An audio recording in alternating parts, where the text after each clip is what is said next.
What is the electron configuration for neon? 1s2, 2s2, 2p6. What is the electron configuration for magnesium? 1s2, 2s2, 2p6, 3s2. What do both electron configuration have in common? I can see that 1s2, 2s2, 2p6, 1s2, 2s2, 2p6. That is common, right? So that corresponds to the configuration for neon. So using neon's configuration and then adding magnesium's extra electrons, we can get the noble gas configuration as 1s2, 2s2, 2p6.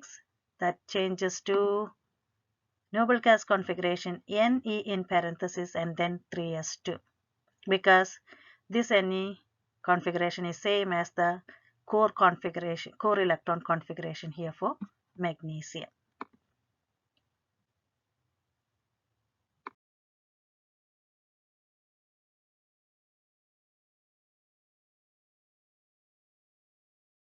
So for writing the electron configuration using noble gas, what we have to do is, it's simple. If we are writing the noble gas configuration for the second period, pick the noble gas from the first period and then continue until you reach that element.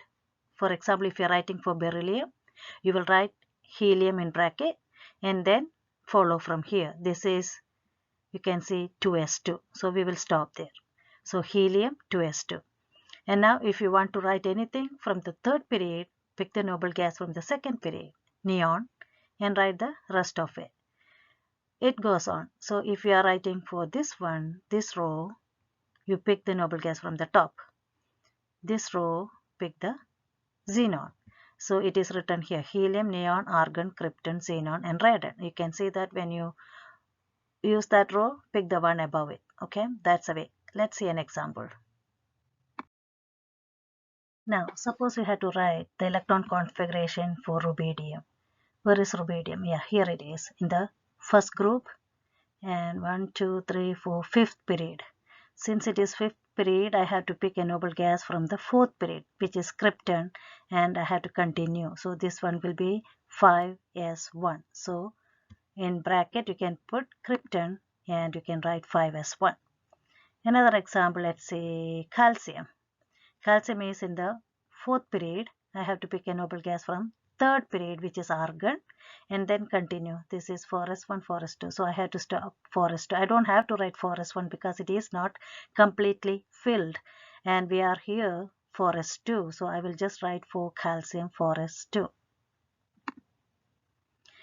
Another example, if you want to write for titanium, we will go and pick again argon, right?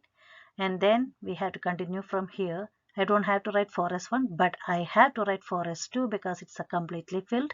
And then I will write 4s2 and it will be 3d2.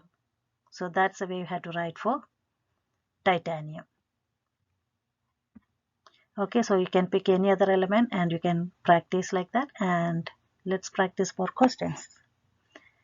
That's it about shorthand representation. Okay, therefore, we can use the noble gas notation to write a configuration as shorthand or condensed form. Recall, the configuration for sodium is 1s2, 2s2, 2p6, 3s1. If we consider the valence electron 3s1 separated from the core electron, which is inner electron. Core electron means the inner electrons. We can write the electron configuration as Ne, that is a noble gas, because that corresponds to 10 electrons corresponds to neon, and 3s1. Okay, so the abbreviated form will be Ne in parentheses, and then we will write 3s1.